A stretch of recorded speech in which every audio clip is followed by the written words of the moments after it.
क्रिकेटच्या मैदानावर एका खेळाडूची एंट्री जितकी ग्लॅमरस असते तितकीच त्याची एक्झिट काही वेळा धक्कादायक असते।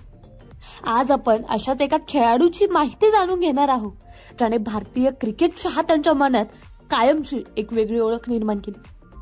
हा तोच खेळाडू आहे ज्याने एका नो बॉलमुळे वीरेंद्र सेहवागचं शतक रोखलं होतं आणि आज त्याच क्रिकेटपटूला बस चालवण्याची वेळ आली आहे। होय, आम्ही बोलतोय श्रीलंकेच्या सूरज रणदीव यांच्याबद्दल।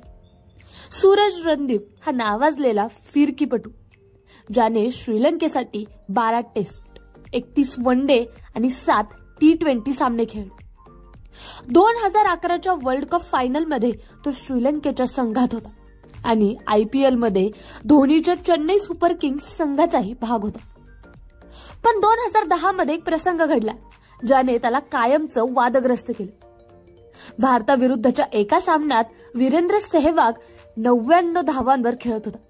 भारताला फक्त 1 धाव हवी होती।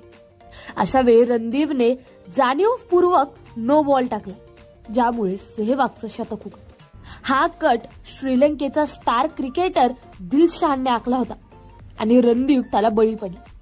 या घटनेनंतर त्याच्यावर एका सामन्याची बंदी घालण्यात आली आणि त्याचं करिअर हळूहळू उतरणीला लागलं। त्यानंतर रणदीवचं क्रिकेट करिअर फार पुढे गेलं नाही। 2016 मध्ये त्यांनी आंतरराष्ट्रीय क्रिकेटला अलविदा केलं आणि आता तो मेलबर्नमध्ये बस चालवतो। होय, तुम्ही बरोबर ऐकलं। एकेकाळी जगभरात चर्चेत असलेला हा फिरकीपटू आज ऑस्ट्रेलियात ट्रान्सदेव कंपनीत बस ड्रायव्हर म्हणून काम करतो।